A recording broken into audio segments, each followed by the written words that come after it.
Bercy, en indoor, on a vécu beaucoup dans le windsurf, beaucoup de belles aventures. Et en 95, il fallait s'arrêter parce que ça s'arrête toujours un jour. Et après avoir passé toutes mes années avec 2-3 mois à Hawaï, chaque année, ainsi de suite, je me suis retrouvé à Montpellier. Et là, j'étais en manque de nouvelles sensations. C'est vrai que chez nous, on n'a pas les conditions hawaïennes et des vents très forts toute l'année, surtout en été. Et là, j'ai commencé à regarder ce qui pouvait se faire d'autre sur l'eau et je suis tombé sur les cerfs-volants de traction. Et c'était le début de l'aventure du kite pour moi. J'étais convaincu tout de suite que ça serait le sport du futur. Mais en fait, tu as toujours fait ça, tu as toujours fait des engins pour s'éclater sur l'eau. C'est ce qui te guide, c'est ta passion? Oui, c'est très souvent j'essaie d'expliquer ça et on peut dire que toute l'entreprise F1 sert à ce que moi je puisse créer les meilleurs jouets pour m'éclater. Donc tu pars de là, c'est le maximum de plaisir sur l'eau. Alex et les golfs. C'est le maximum de plaisir sur l'eau que tu transformes ensuite en entrepreneuriat. Oui, il faut, parce que pour refaire des nouveaux protos, avoir le team de recherche le plus gros possible et pouvoir faire évoluer tous nos produits, il faut quand même un certain chiffre d'affaires et arriver à faire tourner la société pour que tout fonctionne. Mais les plaisirs, c'est naviguer, créer, mettre au point, développer. D'accord, donc c'est la sensation, le plaisir avant tout, et qui se transforme ensuite en création. Aujourd'hui, c'est essentiellement le kite, même si tu es passé par le windsurf, par maintenant le foil, le paddle, etc. C'est essentiellement le kite. Oui, dans la société, c'est le kite qui fait tourner, qui fait la plus grosse partie du chiffre d'affaires. Mais 80%, tu m'avais dit 80% environ. On fait aussi du stand-up paddle et là on lance tout ce qui est hydrofoil. Donc ça c'est encore une aventure passionnante. On va y revenir. Ouais. Et avec, pour ceux à qui ça parle, la 18e année de la Bandit, c'est ça? 12e, pardon, ouais. 12e année. 12e année du même modèle de kite. Ouais. Ok. Est-ce qu'on peut dire que c'est un objectif business qui te guide ou simplement, comme tu l'as dit, la passion, l'envie de sensation et de faire partager cette sensation? On n'a jamais fait tout ça pour gagner de l'argent en fait, ou être numéro 1 ou ceci ou cela. C'est vraiment la passion, le plaisir de faire des beaux produits. C'est vraiment notre plus grande fierté, c'est quand je croise quelqu'un sur la plage et qui me dit qu'il s'est vraiment éclaté avec mon matériel. C'est vraiment ça le plus important. Après, les autres succès découlent tout seuls de tout ça, en fait. Oui, mais en fait, tu as rebondi plusieurs fois, parce qu'en fait, tu avais démarré par la planche, tu as fait des planches de surf aussi, des planches de kite, le paddle, aujourd'hui le foil, donc c'est à chaque fois un rebond, une espèce d'agilité qui te guide. Est-ce que c'est quelque chose que tu recherches, ou est-ce que c'est quelque chose qui t'amène simplement parce que le plaisir et la passion te poussent à développer ça? Ça vient tout seul. Quand tu es précurseur dans un truc, dans une discipline ou sur un produit, très vite tu viens au bout de celui-là, tu as envie d'autre chose et tu crées le truc suivant et ainsi de suite. Et du coup, tu es toujours en avance. Comme on est ici dans notre région, il faut aussi préciser que c'est très important pour moi d'aller à la plage ici. Parce qu'il y a beaucoup de choses qui vont se passer sur l'eau ici et qui peuvent se voir avant tout le reste de la planète. Donc d'être situé ici sur nos côtes, c'est important parce que je vais voir toutes les futures évolutions de notre sport. Par exemple... c'est Raphaël Salle qui vous dit ça, alors qu'il a parcouru la planète entière et vécu dans tous les pays du monde avec la planche à voile. La planche à voile, c'était toujours Hawaï, mais le kite, c'est plutôt nos plages à nous, l'Occitanie, Montpellier. Si tu prends l'exemple du foil, on est hyper en avance ici sur tout ce qui est développement du foil par rapport au reste de la planète. Il y a des pays, même européens, qui n'ont pas commencé à comprendre ce que c'était le foil, alors que nous, ça se pratique depuis 4-5 ans ici. Donc moi, en regardant les spots ici, je peux anticiper et savoir, par exemple, quelle sera la proportion des foilers dans le monde entier dans 5 ans, des choses comme ça. Et ça naît ici, on ne le sait pas suffisamment, et ça prouve qu'il y a des creusets, et peut-être de l'entrepreneuriat encore à développer.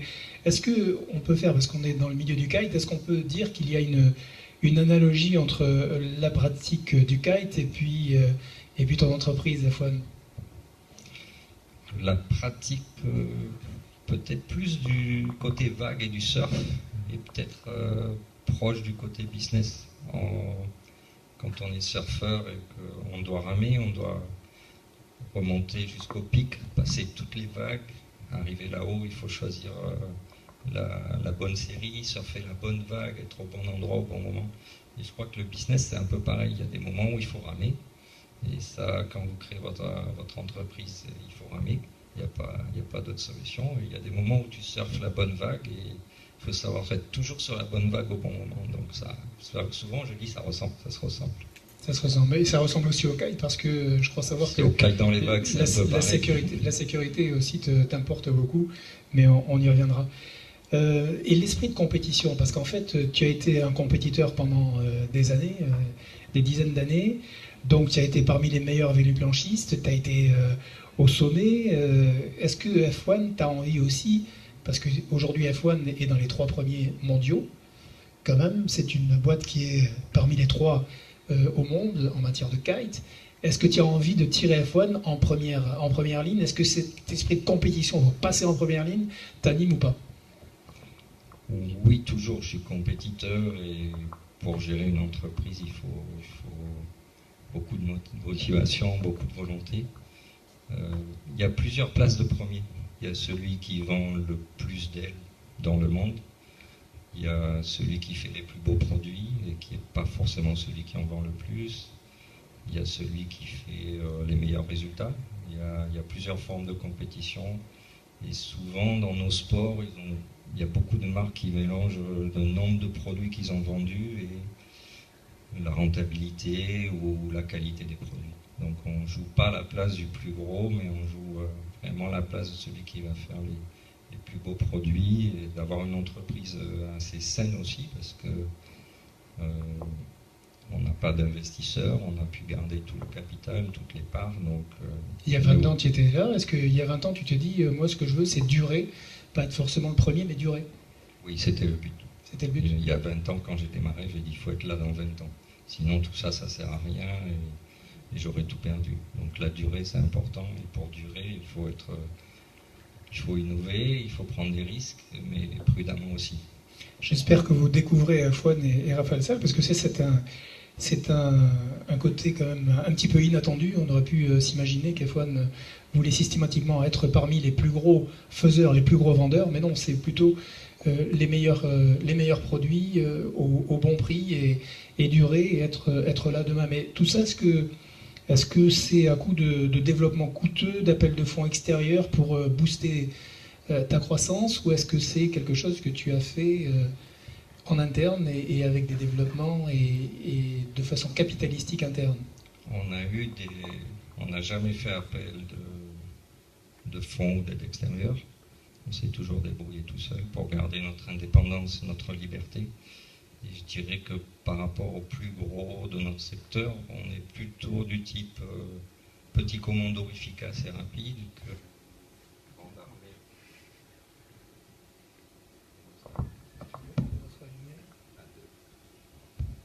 armée. 1, 2. Plutôt que grosse armée un peu lourde et pleine d'inertie. Ensuite, chez nous, c'est vraiment le produit qui a toujours marqué nos aventures. Quand par exemple on a sorti la Bandit avec le brevet Delta C-Chef qui était la forme de l'aile, on a doublé notre chiffre d'affaires cette année-là, juste parce que le produit est arrivé au bon moment et correspondait à la demande du marché. Donc on a des très gros budgets de recherche et développement. D'abord parce que... Mais que vous autofinancez? Oui, toujours, depuis le début? Depuis le début. Parce que c'est ma passion, le développement. Donc quand on parle développement, il n'y a jamais de limite chez nous. Donc solidité, durabilité, faire les choses en interne et pas diluer le capital, puisque le capital aujourd'hui il est F1 et seulement F1. Oui. D'accord. C'est très important pour ne pas un jour me retrouver avec quelqu'un qui me dit non, tu peux pas faire ça. parce que ça serait difficile à accepter. Aujourd'hui, est-ce qu'on peut dire que Raphaël Selle est maître de tous les développements qui se font chez F1 ? Oui. Tout, oui. D'accord. Mais... Troisième entreprise mondiale quand même dans le kite, et son dirigeant vous explique qu'il teste tout le matériel de A à Z et qu'il attend la maîtrise totale de son développement sans intervenant extérieur. C'est une façon de voir les choses, c'est sa façon de voir les choses, et a priori ça marche bien. Si le développement du matériel est la force de l'entreprise, tout ce côté recherche, je dois le garder et je dois continuer à le gérer.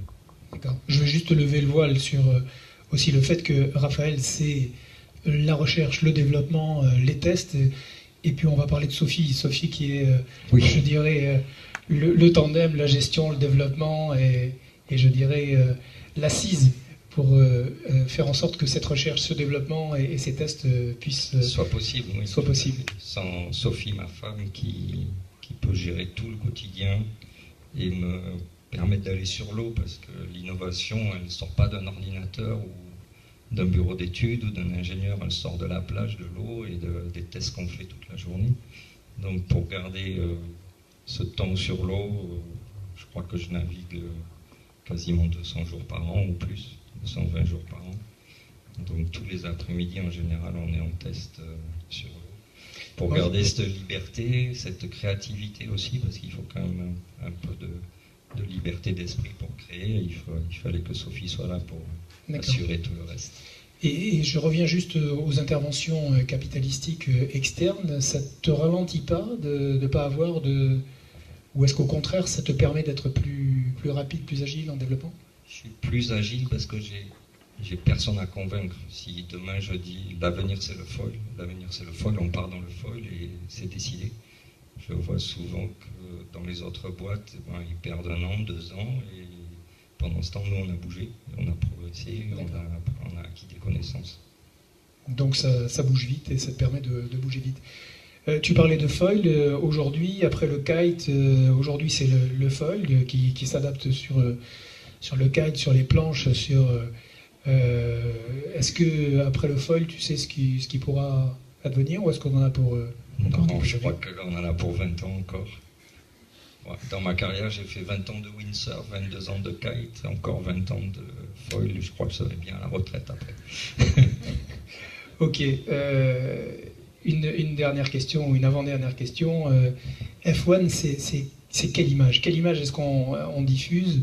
Et comment est-ce que tu peux diffuser une image aux utilisateurs de foil, aux kiters, aux planchistes, aux surfeurs? Comment est-ce que tu fais, ou est-ce que ça te pose un souci aujourd'hui d'avoir une image homogène et parler de la même façon à chacun des...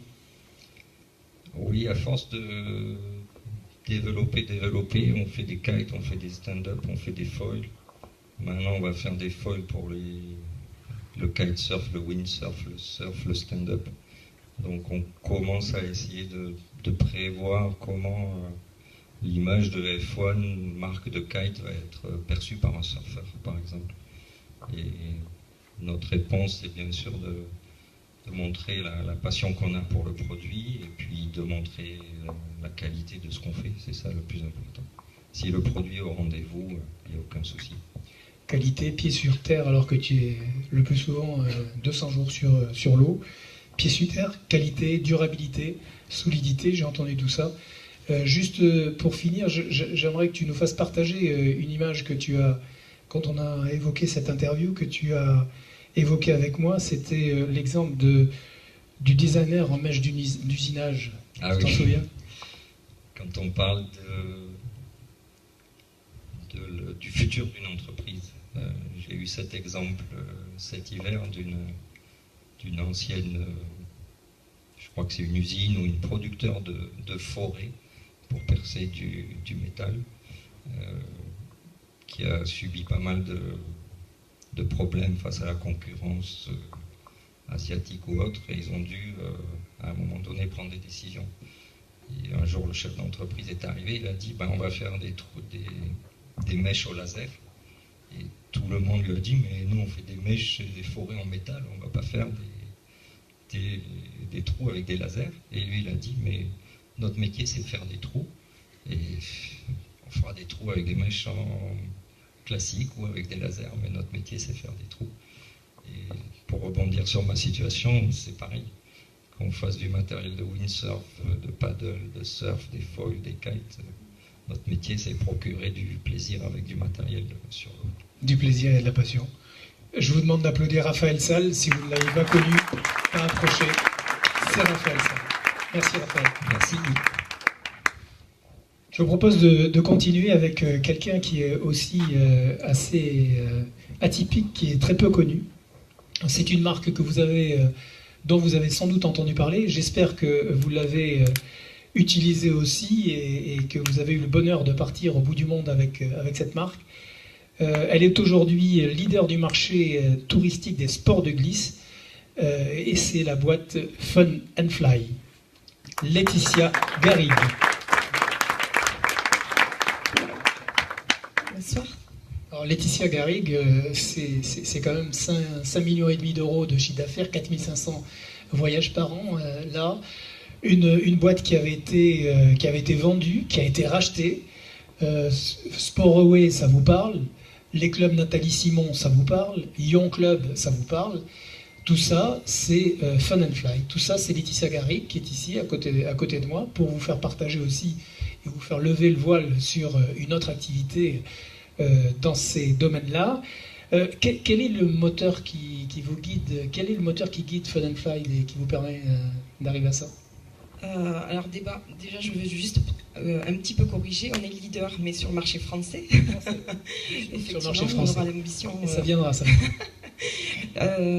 Donc notre moteur, c'est avant tout les besoins clients, les attentes, comprendre qu'est-ce qu'ils attendent une fois qu'ils sont sur place. Et c'est comme ça en fait que chaque entreprise, Sportaway d'un côté et Fun and Fly de l'autre, ont vu le jour.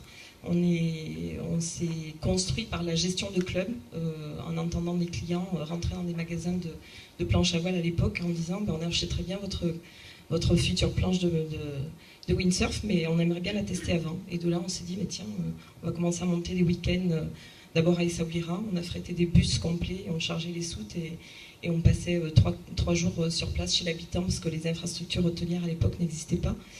Et puis les gens rentraient super contents, mais on resterait bien plus longtemps. Et donc de là, on a commencé à créer de vrais clubs avec d'abord 20, puis 30, puis 50 planches.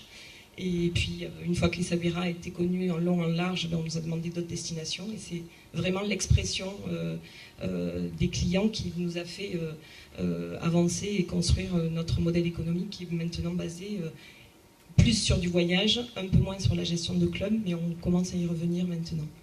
Donc vous partez du besoin client, mais ça ne suffit pas. Vous êtes aussi dans tout l'univers de la relation. Oui, complètement. C'est-à-dire que on a beau effectivement être en écoute extrêmement active vis-à-vis des attentes clients. Je pense que si on n'a pas la passion pour cette relation, la curiosité de la découverte, l'envie de tout simplement faire plaisir, partager les conseils, les astuces, et avec sincérité et générosité, on a beau avoir le super catalogue, ça suffit pas. Et c'est quoi l'écoute? Ça s'organise comment, l'écoute client dans votre cas? À plusieurs niveaux. C'est déjà les conseillers voyage quand ils ont des attentes exprimées effectivement par un formulaire que les consommateurs remplissent sur notre site internet, mais avant de remplir, de répondre, on va dire, immédiatement par une cotation, on les appelle pour bien checker que ce qu'ils auront souhaité demander correspond véritablement à leurs attentes en tant que rider, mais aussi les accompagnateurs, parce que souvent ils sont accompagnés de toute leur famille. La relation client, elle se base aussi sur la satisfaction. Moi, j'ai vraiment à cœur que tout un chacun qui utilise des services de Fun and Fly en revienne avec une expérience extraordinaire. Je suis toujours en recherche de l'effet waouh. Et cette satisfaction, elle passe aussi par la mise en place de services extrêmement forts, avec la mise en place d'une assistance 24 heures sur 24 et 7 jours sur 7, Et de manière à ce fait effectivement qu'à la moindre, pas urgence, mais seulement insatisfaction, le client puisse s'exprimer immédiatement et qu'on puisse corriger le tir avec nos partenaires locaux. S'il y a des entrepreneurs dans la salle, et il y en a, je le sais, je leur laisse imaginer ce qu'est une assistante 24/24, 7/7. C'est-à-dire qu'il est 4 heures du matin, j'ai mon taxi qui était prévu au bout du monde qui n'est pas là, avec le décalage horaire. Eh bien, je vais appeler, et puis c'est Laetitia Garrigue qui va me répondre. Alors, voilà, ça mérite d'être dit, ça ne se sait pas. C'est le sens de l'expérience client poussé à son extrême chez Fun & Fly. Oui, et puis c'est quelque chose auquel je tiens énormément. On le communique tout doucement, et j'ai une petite anecdote. Alors tout doucement, j'ai compris récemment en écoutant aussi mes collaborateurs qu'ils étaient soucieux de ma propre santé, et ça m'a beaucoup touchée. Mais effectivement, c'est un service que je tiens à rendre, encore une fois parce que j'ai entendu des clients extrêmement mécontents par rapport à des problématiques de grève, de plateforme internet, sans aucun contact humain derrière. Et donc c'est comme ça que je me suis dit, il faut mettre quelque chose en place. Le service, pour moi, c'est vraiment avec un grand S, et je l'assure moi-même, je refuse de le déléguer à une quelconque plateforme externe, parce que c'est chez Fun & Fly qu'on a la relation aussi avec nos partenaires locaux. On a tissé après tant d'années des liens amicaux, et donc c'est par cette facilité qu'on arrive à débloquer les situations parfois anodines, mais pénibles pour le client. On pourrait s'imaginer que vous parlez de 45 voyageurs par an, mais je vous incite à regarder, c'est 4500 voyages par an. Donc vous avez gommé le décalage, vous arrivez à gommer le décalage qu'il y a entre la conviction de ce que doit être votre boîte et les actions des collaborateurs qui sont quelquefois dans des villages très éloignés sur le terrain. Alors, collaborateurs... sinon collaborateurs, en tout cas... partenaires locaux. Partenaires locaux. Effectivement, le business model d'une agence de voyage n'est pas d'avoir forcément intégré toute la chaîne de valeur sur l'ensemble des services combinés au sein d'un voyage.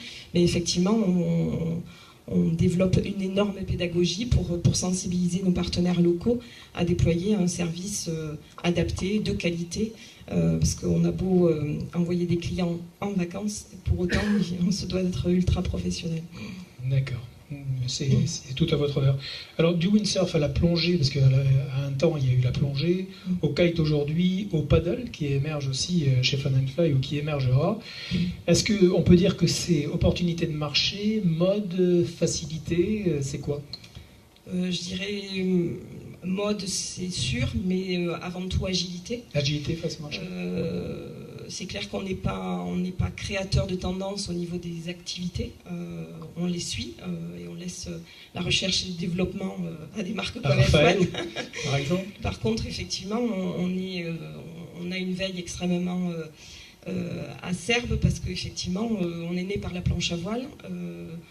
Quand j'ai cofondé Fun & Fly il y a 27 ans, j'étais loin d'imaginer qu'après avoir fait du windsurf, on proposerait du kite. Donc c'est bien entendu par cette veille et une proximité avec les marques, des discussions de temps en temps. Mais donc le paddle fait partie aussi des opportunités que l'on surveille. Il y a un marché, à mon sens, à prendre. C'est pour vous un marché, c'est un de vos enjeux ? Enjeu.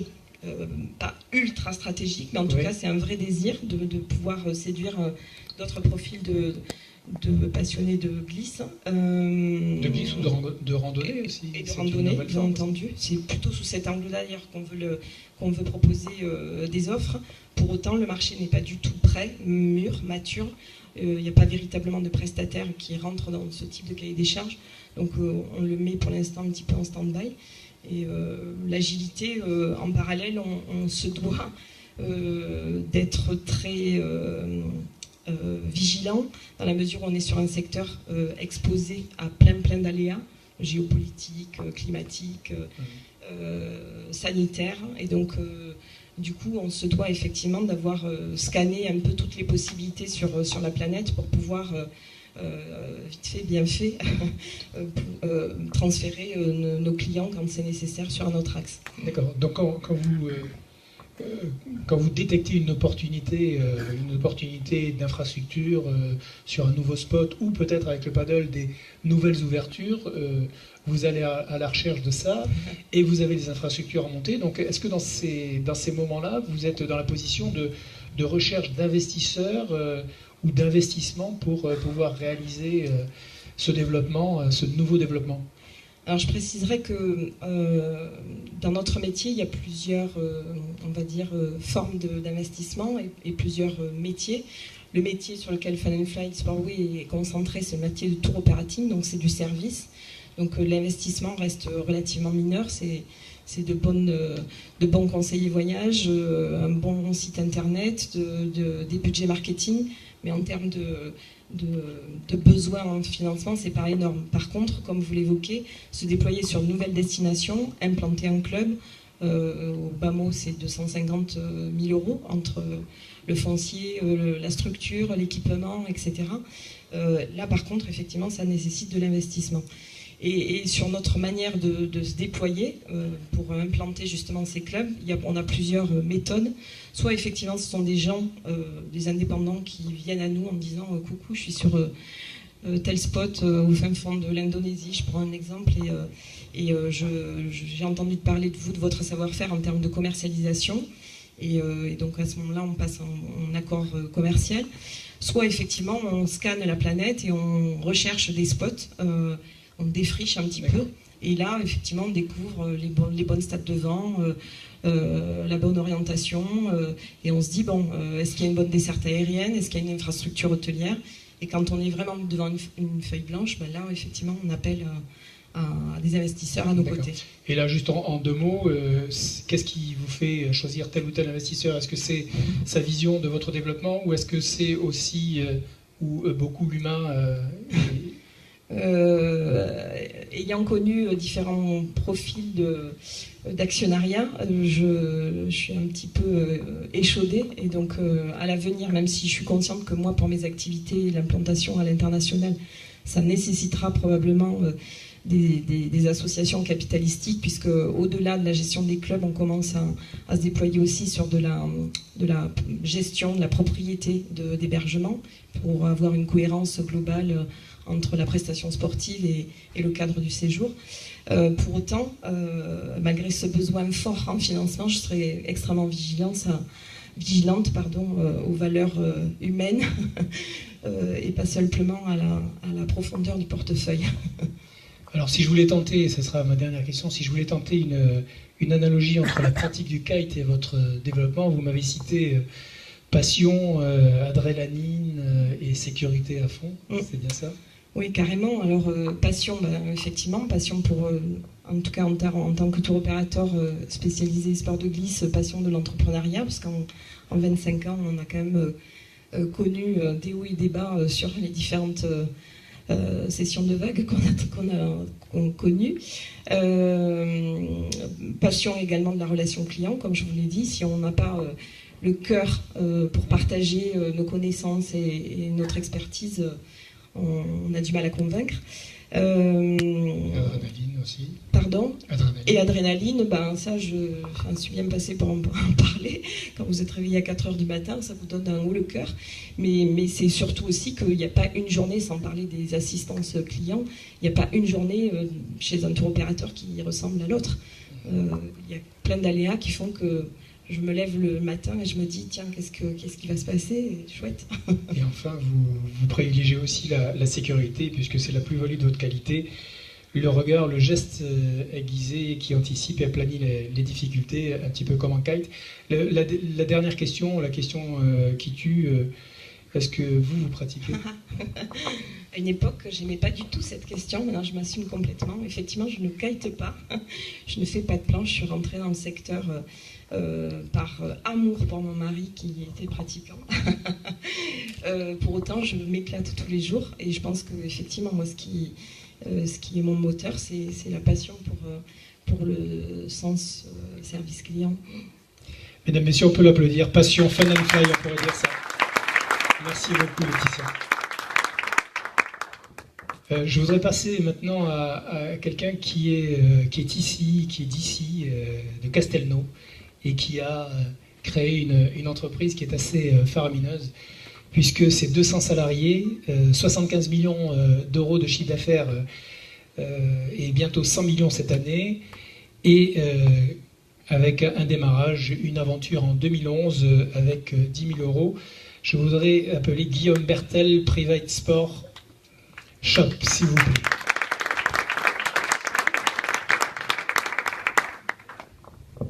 Merci d'être avec nous. Vous êtes quelqu'un de rare et je crois qu'on peut remercier Pierra de vous avoir convié, d'avoir réussi à ce que vous soyez là. On entend beaucoup parler de Private Sport Shop. On connaît moins Guillaume Bertel et pourtant, qu'est-ce qui vous anime? Quel était votre cursus? Qu'est-ce qui vous a animé dans votre cursus et pour créer Private?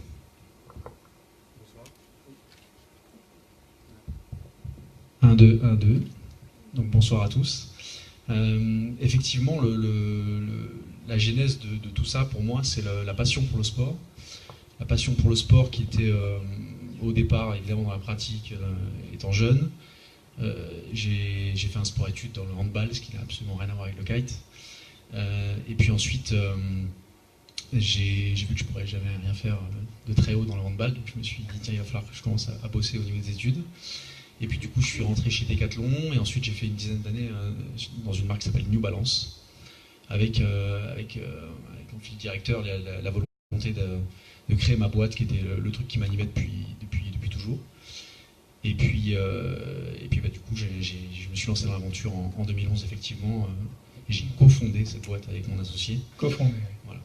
Et il y a un truc qui m'a scotché quand je vous ai eu au téléphone, c'est que c'est une boîte quand même qui va faire 100 millions de chiffre d'affaires, je ne sais pas si vous imaginez. Mais vous m'avez dit, au départ, j'ai rien inventé. J'ai lancé un modèle existant, cherché une niche, améliorer cette niche. Il y a des gens qui sont innovants, et il y en a d'autres qui sont besogneux. Moi, je fais plutôt partie de la catégorie des besogneux. Clairement, la vente flash, moi, je l'ai découvert en fait quand j'étais chez New Balance, puisque le site du même nom, venteprivée.com, a créé ce concept-là. C'était juste révolutionnaire à l'époque. Ils ont eu un parcours absolument phénoménal. Et du coup, moi, je me suis inspiré de ça. Je connaissais un peu l'intérieur du moteur, puisque j'étais à l'époque fournisseur avec New Balance de ce site. Et j'en ai connu aussi d'autres à l'époque. Et j'ai constaté effectivement qu'il y avait quelque chose à faire là-dedans, dans cette niche de marché. Mais encore une fois, la mécanique de vente et tout ce qui va autour, on n'a absolument rien inventé. D'accord, mais vous avez été disruptif, vous avez créé une différenciation de marché. Quel avantage y trouvent les marques? Parce qu'en fait, vous avez des petites marques et des grandes marques. Et j'ai du mal à cerner qu'est-ce que les petites marques peuvent trouver et qu'est-ce que les grandes marques peuvent trouver à venir sur votre site. En fait, on peut se positionner à plusieurs niveaux. Au départ, on était vraiment un peu le vilain petit canard de la distribution. On cassait les prix, puisqu'on vend du déstockage. Du coup, les revendeurs nous voyaient un peu encore une fois, comme un problème. Les marques avaient très peur d'aller vers ce système-là en se disant, mais ça, on va casser notre image de marque, on va finalement détruire la relation qu'on a créée avec notre réseau. Et toutes ces problématiques-là, on les a pris dans les dents pendant très longtemps. Et puis ensuite, mais par contre, ils avaient besoin de vendre du produit, puisque le principe dans ce marché-là, en tout cas, c'est qu'on crée des collections qui ne sont pas éternelles, qui se renouvellent. Pour le textile, c'est tous les 6 mois, pour le matériel, c'est tous les ans, tous les 2 ans, tous les 3 ans, peu importe, mais en tout cas, il y a des cycles de vie du produit. Et qui dit innovation dit aussi il faut trouver des fonds pour ça. Et si les fonds sont dans les stocks qui dorment, forcément, on n'arrive plus à innover. Enfin bref, il y a plein de contraintes qui répondent à tout ça. Et c'est là où on se positionnait. Puis ensuite, on est devenu un média un peu plus pour les marques, puisqu'on a une communauté de membres, puisqu'on a un Facebook qui est hyper actif. Enfin, on a 8 millions de membres aujourd'hui. Et finalement, parfois, on répond à ce besoin-là. Parfois, on répond aux besoins de stock. On essaie de s'adapter au mieux. Voilà. Et en fait, quelle que soit la taille des entreprises qui vous font confiance, elles trouvent leur compte à venir avec vous et que vous les accompagnez. Une aventure à 200 salariés, ça se gère après s'être construit. Est-ce qu'il y a un truc, ou est-ce que vos salariés ont un profil particulier qui colle à la boîte? En 2 mots. La plupart des gens qui sont chez nous sont des gens qui sont amateurs de sport, qui pratiquent. C'est pas forcément des mordus, des ayatollahs de leur discipline. Il faut, parce qu'en fait, il y a un petit danger aussi à ça, en tout cas dans notre métier, puisque nous on traite plus de 100 sports différents. Il faut avoir un peu, se laisser la possibilité d'aller vers des marques qui sont peut-être un peu moins premium et pouvoir aller un peu en dessous sur des marques un peu niches, naissantes. Il faut avoir la curiosité d'esprit d'aller chercher des marques qui sont ailleurs qu'en France. Voilà, donc c'est hyper important d'avoir des gens à la fois passionnés, mais en même temps qui ne s'enferment pas trop dans leur discipline. D'accord. Et a priori, vous avez bien réussi parce que ça fonctionne pas mal. Alors, vous ne vous arrêtez pas au sport, si j'ai bien compris, puisqu'aujourd'hui, vous développez le modèle dans le bricolage. Demain, vous allez le développer dans la mode homme. Qu'est-ce que vous suivez comme idée? Est-ce que c'est les économies d'échelle? Est-ce que c'est l'opportunité? Pas vraiment les économies d'échelle, en fait. C'est, le moteur à la base, c'est le projet entrepreneurial. Et quand on y a goûté, c'est justement, on parlait d'adrénaline tout à l'heure, c'est quand même super excitant. Là, aujourd'hui, dans une boîte qui fait 200 personnes, dans laquelle on s'éclate, mais qui est quand même dans un step un peu différent de ce qu'on a connu au départ. Et pour retrouver ça, on avait envie d'aller vers d'autres modèles. Passion d'entreprise. Et puis, du coup, la vente privée, on connaissait bien. On connaissait bien les rouages, la mécanique, les techniques marketing. On avait un certain nombre d'acquis. Et pour autant, on savait que ce qui avait fait, entre guillemets, un peu notre force, c'était l'ADN sport technique très marqué au départ. Et du même coup, on s'est dit où est-ce qu'on peut aller dans un marché qui n'est pas très visité aujourd'hui, avec une ADN forte. Donc on a fait le bricolage. Et puis maintenant, on fait la mode masculine à chaque fois. Et je rajouterais juste un petit point qui est le fait qu'à chaque fois, on se soit associé avec d'autres personnes pour créer ces entreprises-là, pour aller vers une émulation forte, pour avoir des gens qui portent ce projet, puisque nous, on était déjà sur autre chose.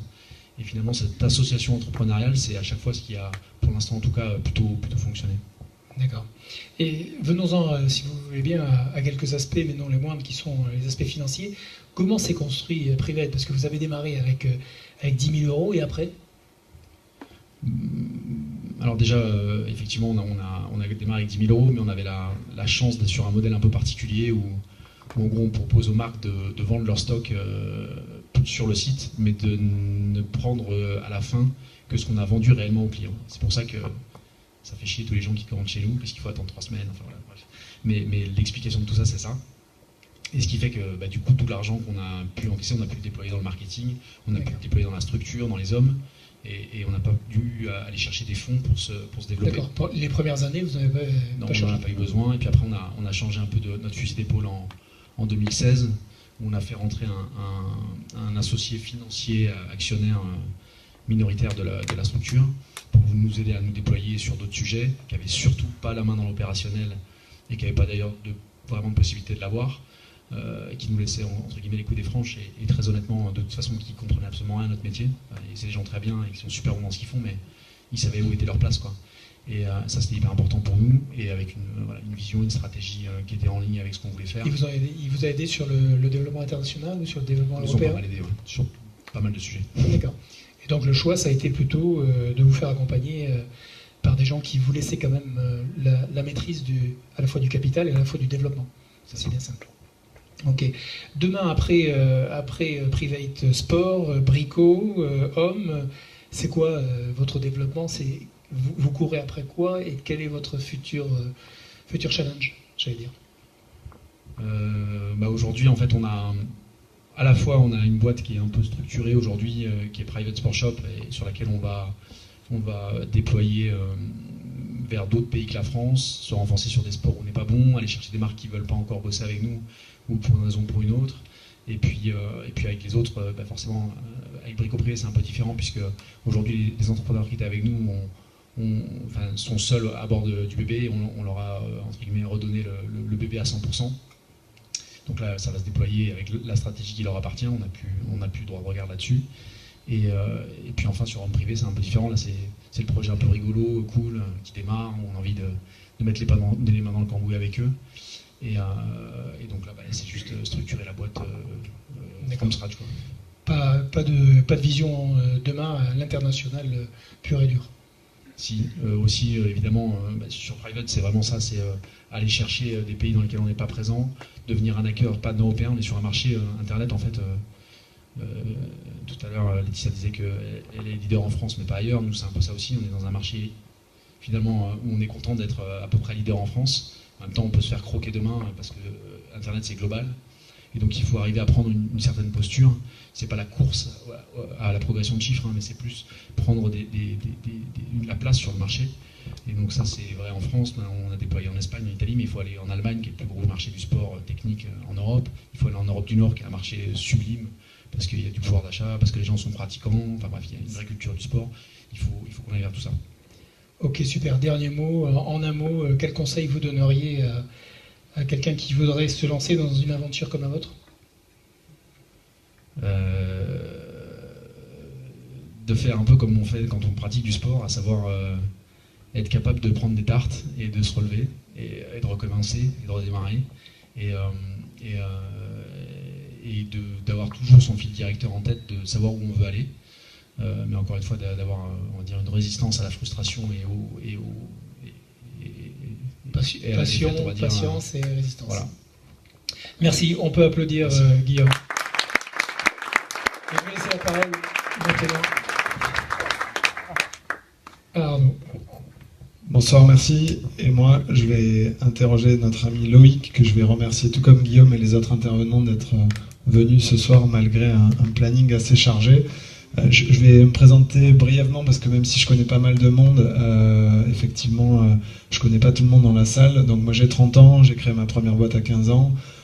Sur cette dernière boîte-là qu'on a créée il y a 2 ans, on vient d'annoncer une levée de 3,5 millions. Donc notre business à nous, pour faire très court, c'est d'investir dans des sociétés jeunes qui vont de 50, 100 000 euros de chiffre d'affaires à 1 million, grosso modo, et de les aider à se développer. On a un modèle super aligné parce qu'on prend des parts dans ces boîtes-là et on ne se rémunère que 4, 5 ans, 6 ans après si ces boîtes sont revendues. Ce qui m'a motivé dans ce projet quand je suis redescendu de Paris, c'est que ce business model-là d'accélérateur, il existe à Londres, à Paris, dans toutes les grandes métropoles européennes. Et en fait, à Montpellier et à Toulouse, il n'existait pas vraiment. En tout cas, la conception que j'en avais, elle n'existait pas. Donc ma vision, c'est que il n'y a que des entrepreneurs finalement qui peuvent accompagner d'autres entrepreneurs parce qu'entre pairs, on s'écoute les uns les autres, on mutualise l'expérience, les conseils, le réseau. Et ça me motivait. Donc je suis allé proposer ce projet-là à 16 entrepreneurs de haut niveau, dont Guillaume et une quinzaine d'autres, qui m'ont soutenu dès le départ et qui nous ont aidés à créer cet acteur qui est aujourd'hui un peu le leader sur ce marché-là. Je fais un tout petit peu de kite et le lien avec Kite and Business, c'est que Pierre est venu me chercher sur ce sujet-là. Je fais un parallèle rapide entre les sports extrêmes et le business parce que ça fait 10 ans que je pratique les sports extrêmes. Je pense que les levées de fonds, monter des business comme l'a fait Laetitia, comme l'a fait Raphaël, il faut vraiment être motivé, rigoureux. C'est à la fois un sprint comme le nom de la boîte, mais c'est aussi un vrai marathon. Et on va passer tout de suite sur la présentation de Loïc parce que je trouve que Loïc, Fiona, si tu peux basculer la slide, a un vrai retour d'expérience à faire et je te remercie d'être là, Loïc. Donc, est-ce que tu veux te présenter déjà en un mot ? Bonsoir à tous. Effectivement, Loïc Soubeyran, je suis cofondateur de TIDS, une société qu'on a créée en 2011 et qu'on a revendue l'année dernière pour un joli montant. Dans la foulée, j'ai créé une nouvelle société qui s'appelle Launcher, on tente d'attaquer le marché des titres restaurants. Voilà, le bon vieux papier. On essaie de le digitaliser et avec au moins autant d'ambition que TIDS. Et je tiens à dire que je suis très content de venir parce que j'ai assisté aux différentes interventions. On voit beaucoup de longévité, beaucoup de constance, beaucoup de résilience pour certains aussi. Moi, je ne suis pas du tout comme ça. Pour le coup, au bout de 5 ans, j'en avais marre. Il a fallu que je recrée quelque chose d'autre. Donc, bravo à vous. Alors Loïc, si on rentre un peu dans le sujet, effectivement, tu as cofondé TIDS. Tu avais quel âge quand tu as monté TIDS ? 23. 23. Un truc comme ça. Donc TID, Loïc est humble, donc il donne pas les montants levés, mais c'est marqué. Donc tu as levé combien sur TID? En fait, effectivement, ce que je pense ce que je commence à comprendre, c'est à peu près comment mener des boîtes en hyper-croissance. C'est-à-dire que pour moi, il y a des règles du jeu. Il faut démystifier tout ce qui a trait au financement même des sociétés. Il faut juste rentrer dans les cases, c'est tout. Donc à vous de faire en sorte qu'on rentre dans les cases. Typiquement, quand on est au démarrage d'une société, les investisseurs n'ont pas du tout les mêmes attentes que quand on a déjà plusieurs millions de chiffre d'affaires. Ok, donc toi tu as un modèle vraiment différent par rapport à Raphaël, tu as tout de suite levé un peu, puis ensuite un peu plus. C'était quoi les clés? On a tout de suite levé, on a commencé chez TID par lever 200 000 euros juste sur une idée. Au démarrage, il y a plusieurs étapes. Je vais essayer de structurer correctement les choses. La première étape, dans le financement, c'est ce qu'on appelle le seed. Grosso modo, au seed, la seule chose qu'on vous demande, c'est d'être crédible. La crédibilité. Crédibilité de l'équipe et crédibilité de l'idée. À partir de là, vous pouvez aller voir des business angels qui vont vous juger juste sur votre crédibilité. Vous pouvez lever 100 000, 200, 300, 400 000, 500 000 euros. Si vous êtes crédible, ça passera. Vous allez peut-être passer 2-3 mois, 4 mois, 5 mois, mais en tout cas, ça passera. Donc ça, c'est ce qu'on a fait chez TID. On a rapidement levé 200 000 euros. Après, il y a la phase où on a levé 4 millions d'euros. C'était notre deuxième levée au bout d'1 an et demi.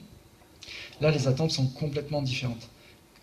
Quand vous commencez à faire ce qu'on appelle la série A, donc avec des investisseurs un peu plus institutionnels, les règles du jeu sont différentes. Là où côté seed, c'est on regarde l'équipe et rien d'autre. Dès l'instant où vous passez sur du Series A, on regarde l'équipe, certes, mais on regarde surtout le marché et le produit. Et grosso modo, est-ce qu'avec votre produit, vous allez être capable d'attaquer un énorme marché? Si vous avez cette combinaison de marché qui est super intéressante et produit, vous avez fait le product market fit, donc vraiment vous avez craqué le sujet, là on peut discuter, là vous commencez à rentrer dans les cases. Et le product market fit, vous vous en rendez compte immédiatement. D'un coup d'un seul, vous passez de 5% de taux de closing quand vous allez voir un client à 95%. Ça avance. Voilà. Et donc le premier conseil que je peux donner sur cette étape-là, c'est que tant que vous n'avez pas le product market fit, n'allez surtout pas voir des investisseurs, vous perdez du temps, vous leur faites perdre du temps, vous grillez vous-même des cartouches, concentrez-vous sur le produit. Tant que vous n'avez pas le product market fit, vous investissez tout sur le produit. Rien sur le sales, rien sur le marketing, rien, tout sur le produit. À partir de là, donc nous, on avait trouvé le product market fit, on a levé 4 millions en 4 mois. Les ventes se sont mises à décoller.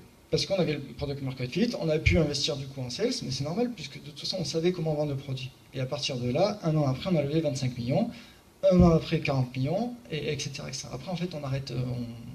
Grosso modo, si le modèle est bon, c'est aussi compliqué de lever 40 millions que de lever 4 millions. Vraiment. Donc voilà, donc c'est vrai qu'on a une aventure ultra cadencée avec quasiment des levées tous les ans. Ça aboutit à une revente au groupe Altis au bout de 6 ans. Et du coup, j'ai tenté de réappliquer exactement la même méthodologie avec Launcher.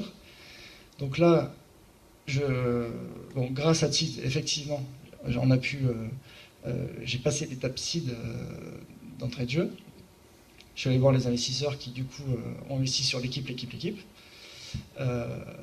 Ils ont mis 2,5 millions d'entrée de jeu sur un PowerPoint.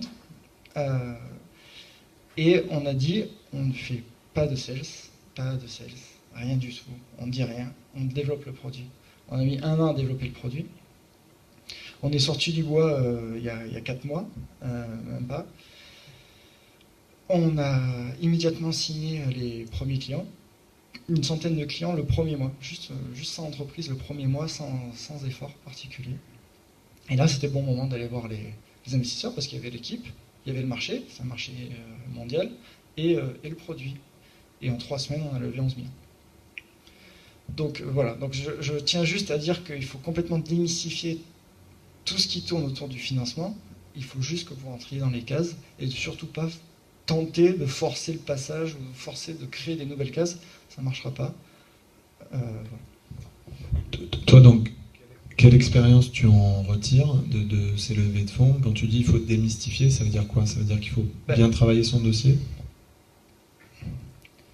Je pense que déjà la première question qu'il faut se poser quand on mène une boîte, c'est quel est l'objectif? Qu'est-ce qu'on veut faire comme société? Moi, mon temps, ma vision, c'est 5 ans, 6 ans, grand max. C'est pas 20 ans. Donc, je suis pas là pour faire une boîte de 20 ans. Launcher, je la ferai pas 20 ans. Même si elle marche, je partirai avant. Et c'est pas grave, c'est comme ça. J'aime l'hypercroissance. Si on aime l'hypercroissance, il faut se donner les moyens d'accéder à cette hypercroissance-là. Mais en tout cas, et si on veut faire un projet local, purement local ou régional, et ben c'est très bien aussi, c'est parfait même. Mais du coup, il faut juste savoir déjà pas quand, mais dans quelle case on se trouve. Est-ce qu'on veut mener une boîte, quitte à se faire diluer énormément, parce que entre nous c'est mon cas, c'est pas du tout votre cas, mais c'est mon cas à moi. Ou est-ce qu'on veut mener notre barque tranquillement, garder la mainmise à 100% et tout va bien. Et le problème, c'est que je pense qu'il y a trop de gens qui sont entre les deux. C'est-à-dire qu'ils sont tiraillés entre est-ce que j'y vais un peu, j'y vais pas, je sais pas trop.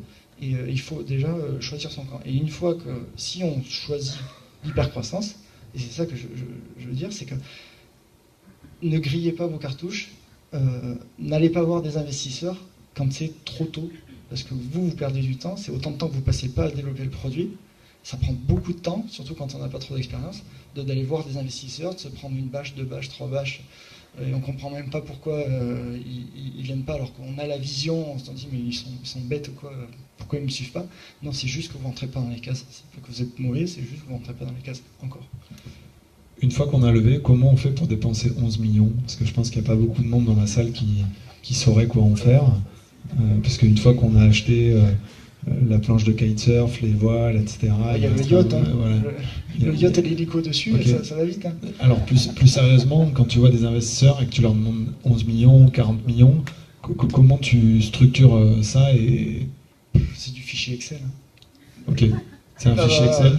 Oui, non, mais franchement, enfin, 11 millions, même 40 millions, quand tu as 300 employés, 500 employés, quand tu dépenses déjà 10 ou 15 millions par mois en salaire, autant te dire que ça va vite. Ouais, ça va vite. Le passage justement d'une boîte où vous étiez en seed à 10 millions et ensuite 40 millions, est-ce que pour toi, humainement, intellectuellement, il a été compliqué à gérer ou pas?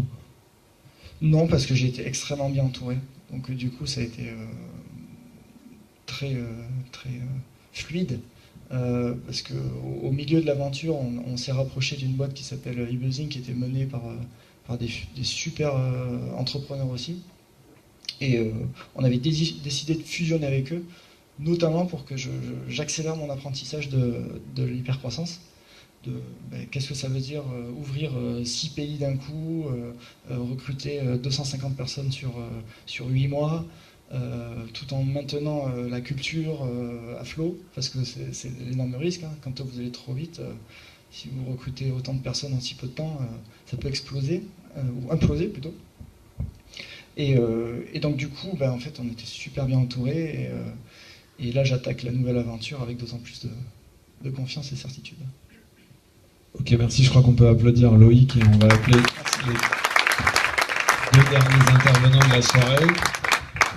Donc pour conclure cette soirée qui est quand même placée sous le signe du sport, je vais appeler Marc Tiercelin et Alex Kayserg qui vont nous parler un petit peu de leur parcours à eux. Donc pour le coup, c'est des sportifs et des entrepreneurs.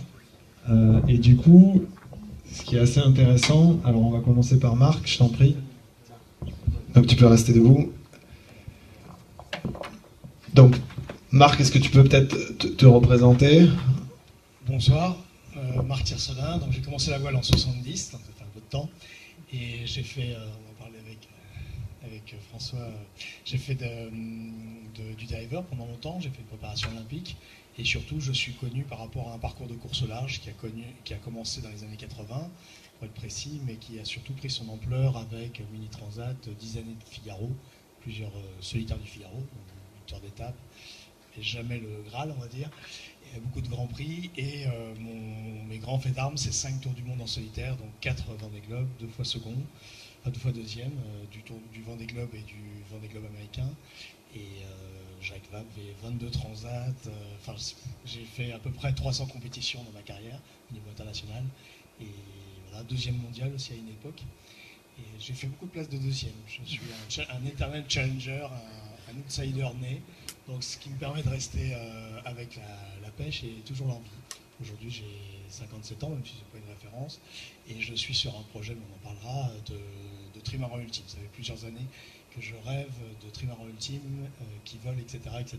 Voilà en gros, mais... Il y a une vidéo derrière nous, qui circule. Est-ce que tu peux préciser un petit peu Alors, les projet? Les trimarans ultimes sont nés surtout avec Francis Joyon. Enfin, ils sont nés avec Bruno Perron, mais c'était des catamarans plutôt. Ils sont nés avec Francis Joyon, qui est sponsorisé par IDEC. Ce sont des bateaux qui font 32 mètres de long sur entre 16 et 23 mètres de large. Donc trimaran, 3 coques, qui se rapprochent de l'univers des kitesurf, ce sont des foilers. Au début, on foilait seulement, c'est-à-dire qu'en fait, il y avait des dérives qui se mettaient dans l'eau pour sustenter les flotteurs et pour créer de la portance. Maintenant, c'est carrément des foils qui permettent, différentes formes de foils, qui permettent de s'élever. L'objectif, c'est de voler le plus longtemps possible. Pour l'instant, ça vole bien par mer plate. Ça commence à voler par mer légèrement houleuse. Et l'idée, c'est de voler au large, c'est-à-dire de s'affranchir de la navigation archimédienne, donc de moins en moins, pour passer ce qu'on appelle, nous, les phases de transition, c'est-à-dire les phases entre deux dépressions ou entre deux anticyclones, pour tourner autour de la planète, entre autres, en moins de 30 jours. Donc c'est un challenge extraordinaire. Enfin, moi, ça me fait rêver tout le temps. Voilà. Et le côté, je dirais, moi, ce que je transporte avec moi là-dessus, c'est le côté, on va dire, onirique, c'est s'affranchir de la traînée. Donc ça se rapproche vraiment beaucoup du kite. Ça, c'est de laisser un minimum de traînée et de voler de plus en plus, et d'enlever les freins, quoi, en gros. Là, c'est l'autre bateau qui vole. Alors, pour l'instant, il y a des bateaux qui volent de façon partielle, et on va aller de plus en plus vers du vol. Dans mon projet, mais peut-être que j'en parlerai tout à l'heure, je veux intégrer cette dimension-là, évidemment, mais aussi la dimension intelligence artificielle à tous les étages. Ok. T'en as pas parlé, alors je vais t'amener dessus, mais un peu comme Loïc et Guillaume, toi tu as levé 20 millions d'euros, parce que quand on doit financer des projets comme ça, on doit trouver des sponsors, donc finalement la recherche de financement, tu l'as fait aussi pendant des années. Sur ce projet-là, tu es parti sur un modèle un peu différent, c'est-à-dire que tu l'as conçu plus comme du sponsoring, mais comme une véritable entreprise. Est-ce que tu peux expliquer peut-être à l'audience pourquoi? Alors moi, en parallèle de ma carrière, je suis beaucoup intervenu en entreprise, et ça les surprenait parce qu'ils se disaient, tiens, quelqu'un solitaire qui vient parler à des grosses équipes. J'ai travaillé avec quasiment tous les groupes du CAC 40, moi je les ai tous faits, depuis 97 pour être précis. J'ai fait 400 boîtes avec qui j'ai parlé, avec qui j'ai fait du coaching, etc. Et je leur expliquais, vous savez, moi, je suis devenu entrepreneur en 80. J'avais 6 salariés en 1980, j'avais 20 ans. Et à l'époque, qu'un navigateur devienne entrepreneur, c'était très très rare. Et je n'ai été que entrepreneur. Et je fais le parallèle, et après je vais venir sur ton point technique, Arnaud. J'explique qu'on entreprend un tour du monde, on entreprend une transat, c'est une entreprise. D'aller en mer, c'est une entreprise. Que ce soit sur un bateau ou sur une planche à voile, c'est une entreprise. Et nous, ça se double d'une chose, on en parlait tout à l'heure quand je suis arrivé, un bateau comme celui-là, c'est entre 140 et 160 000 heures de travail pour créer le bateau. Et c'est entre 1500 et 2000 personnes. Moi, pour refonder mon bateau, c'est 1500 personnes. Donc c'est assez considérable sur 20 mois. Et donc voilà. Et pour faire des parallèles avec les entreprises qui ont été présentées avant, moi, c'était des entreprises, des SARL, des EURL, même des SAS aujourd'hui, mais je levais des budgets de sponsoring. On était sur du sponsoring stricto sensu. Donc ça, avec toutes les complexités, c'est-à-dire que moi, j'ai pas fait d'école de commerce, donc se vendre, c'est déjà difficile, faire du commerce, c'est difficile, mais se vendre soi-même, c'est juste infernal. J'ai commencé en 88, j'avais pas encore le palmarès et la notoriété que j'ai eue ensuite, et convaincre des entreprises d'aller sur l'eau, tout ça, c'est un job terrible. Ça, je peux le dire, j'y ai passé, mais j'y ai bouffé des bagnoles. Alors, rien que mon premier Vendée Globe, c'est 1006 jours de recherche financière, c'est 275 000 km, c'est une Golf foutue, etc. C'était un travail de titan, on va dire. C'est pas du tout pareil que l'univers d'aujourd'hui, qui est très dur aussi, mais différent. Et là,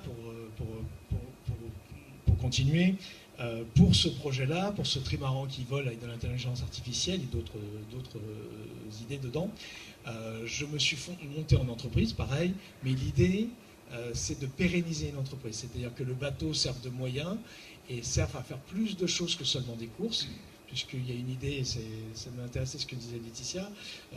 Dans mon projet, il y a à peu près entre 100 et 150 jours que je vais dédier à de la prestation commerciale en mer.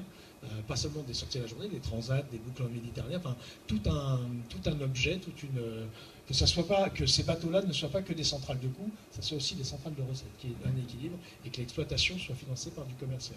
Puis après une dimension innovation forte, on en parlera peut-être, et une dimension aussi académique, puisque j'ai constamment dans ma vie aussi emmené des gens plus jeunes, entre 20 et 27 ans, vers leur premier emploi. Et donc pour que cette entreprise fonctionne, pour que ce bateau naisse, c'est une levée de fonds là plus proche de ce que j'ai entendu précédemment. Donc c'est sûr que l'histoire des cases, je l'ai déjà vue, parce que moi je double le fait que je suis un créatif, passionné. J'ai fait l'école Boulle par exemple, ce qui n'a rien à voir avec la voile, mais qui est bon, voilà. J'ai travaillé toute ma vie avec des ingénieurs, et quand je me suis retrouvé face à des investisseurs froids à Paris dans des moquettes de 8 cm, j'en ai fait beaucoup là depuis quelques années. Oui, le courant passe, mais ils ne suivent pas. Enfin, je suis cash. Pas toujours, en fait, Loïc en parlait, je pense qu'il faut que tu trouves les bonnes personnes, les bons investisseurs, et que tu remplisses les bonnes cases. Nous, c'est vrai qu'on le voit sur les 33 participations qu'on a, certaines lèvent des fonds, certaines rencontrent des difficultés, et souvent, c'est effectivement la bonne adéquation entre le projet, les investisseurs, la vision long terme. Donc c'est vrai que ça se travaille, voilà, comme tu as travaillé des courses, ça se travaille, et on aura l'occasion d'en reparler. Mais sans être, enfin je suis rebelle, mais sans être rebelle complètement, j'ai du mal, c'est vrai, à rentrer dans une case. J'ai pas dit tout ce que j'avais fait dans ma vie, là, j'ai passé rapidement en quelques minutes, mais il est très difficile pour moi, je comprends, mais j'arrête pas de travailler avec des dirigeants, j'essaie de faire sortir des cases. Donc c'est complexe, je comprends la nécessité, je suis un gestionnaire, aucune de mes boîtes n'a fait faillite, j'ai plutôt fait marcher les entreprises, tous les sponsors qui m'ont financé sont sortis avec des bons trucs, hein. Ils étaient contents en tout cas, mais c'est vrai que cet aspect-là des choses est toujours complexe. Je l'entends, mais à pratiquer, en gros. Et donc pour le mot de la fin, je vais appeler Alex Keizerg, qui est champion du monde de vitesse en kitesurf, c'est comme ça. Tiens, rapproche-toi un peu. Et toi, tu es aussi entrepreneur, investisseur, tu t'impliques dans pas mal de choses. Est-ce que tu veux peut-être dire un mot sur toutes les interventions que tu as vues, ce que tu en retiens déjà ? Non, mais c'est génial, on est finalement tous entrepreneurs à notre niveau auquel on se trouve aujourd'hui. On a des parcours tous différents, mais je pense que ce qui nous réunit tous au fond, c'est plus que le kite ou les sports de glisse, c'est la passion en général. La passion de l'entrepreneuriat, la passion de faire de l'hypercroissance, la passion de mener un business familial. Bref, moi ça a été au départ les records de vitesse. Non, un peu. On va remonter un petit peu en arrière, mais j'ai démarré en 2005 la compétition avec au Mondial du Vent. Il y a Valérie qui est là, qui a été une compétition qui m'a donné ma chance, et j'étais commercial à cette époque-là. Première compétition, premier bon résultat, et finalement je me dis pourquoi pas essayer de pousser dans le monde de la compétition de vitesse. J'ai Raphaël à l'époque aussi qui m'a bien accompagné, qui m'a dès mes premiers bons résultats a décidé de vraiment m'accompagner, et c'est ça qui a été un peu le déclencheur et qui m'a poussé à m'investir à fond dans la compétition. Des titres de champion du monde, des titres de record du monde absolu de vitesse à la voile.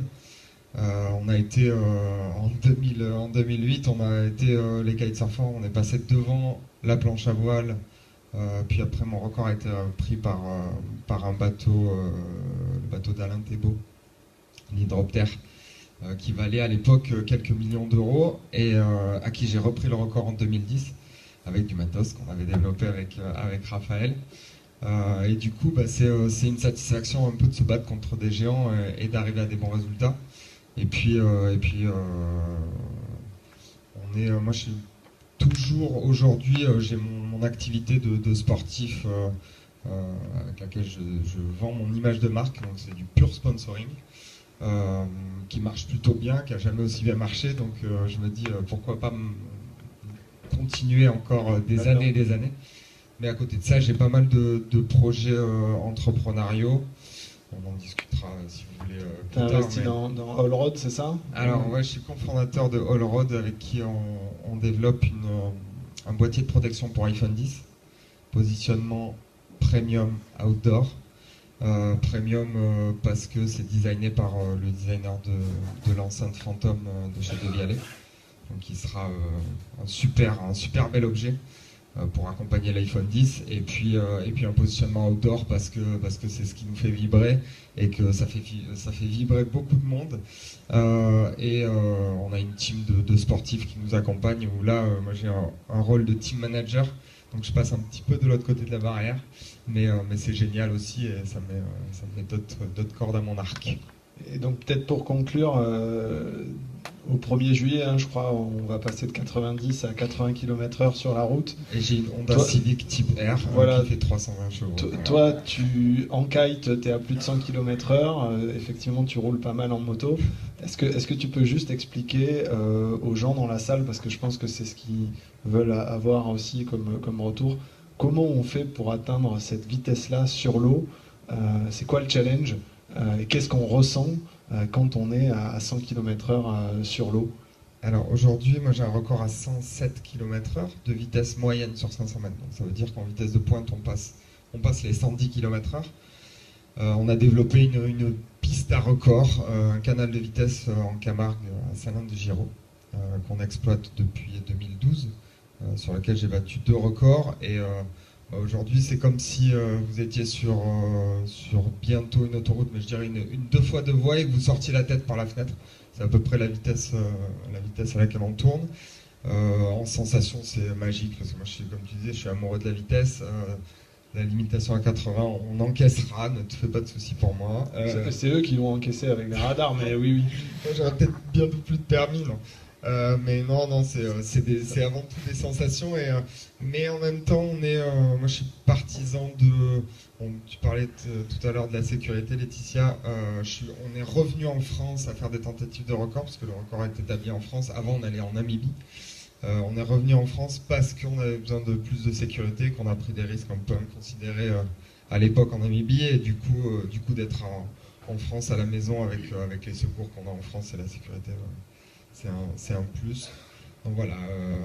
C'est chouette pour conclure avec un panel de gens sportifs. Donc prenez soin de vous, pratiquez le kite et les autres sports en sécurité. Toujours. Je vais peut-être vous demander d'applaudir tous les intervenants qui sont venus ce soir. On va remercier Pierre-Adrien qui est vraiment la cheville ouvrière de cette manifestation. Nous, on est arrivé en dernière minute, on a apporté une enceinte, un live Facebook et puis c'est tout. Donc bravo pour ce que tu fais sur ton temps, donc ça montre que tu es vraiment passionné par la thématique. Peut-être on va appeler tous les intervenants pour une petite photo souvenir, et on vous invite à déguster un petit cocktail, boire un coup avec tout le monde à l'issue. Merci, bonne soirée.